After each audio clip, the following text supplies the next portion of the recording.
السلام علیکم ورحمۃ اللہ وبرکاتہ۔ میرے اس اسلامک چینل کے ناظرین، میں آپ سب کو خوش آمدید اور مرحبا کہتا ہوں۔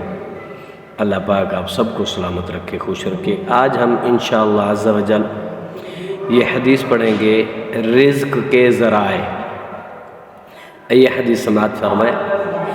عن جابر رضی اللہ تعالی عنہ قال رسول الله صلى الله عليه وآله وسلم ذروا الناس يرزق الله بعضهم من بعض۔ یہ حدیث حضرت جابر رضی اللہ تعالی عنہ سے روایت ہے۔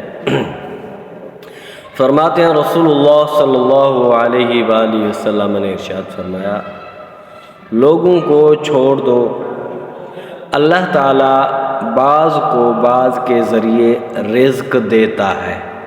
اللہ رب العالمین بعض کو بعض کے ذریعے رزق دیتا ہے۔ وہ کیا ذرائع ہیں؟ آگے سماعت فرمائیں۔ اللہ تعالیٰ نے دنیا کے نظام کو اسباب کے ساتھ منسلک کیا ہے۔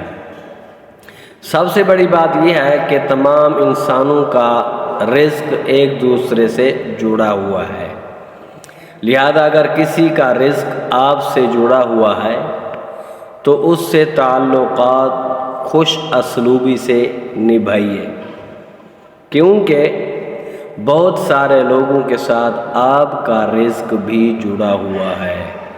مہربانی کر مہربانی ہوگی، یعنی ہم اگر کسی انسان کے لیے، کسی مسلمان کے لیے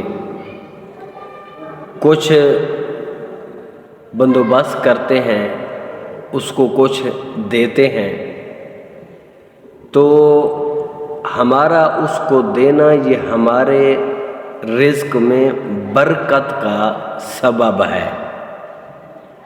اگر ہم کسی غریب کا بھلا کرتے ہیں، کسی کو کچھ دیتے ہیں، تو اللہ رب العالمین جب خوش ہوتا ہے تو پھر ہمارے رزق میں برکتیں عطا فرماتا ہے۔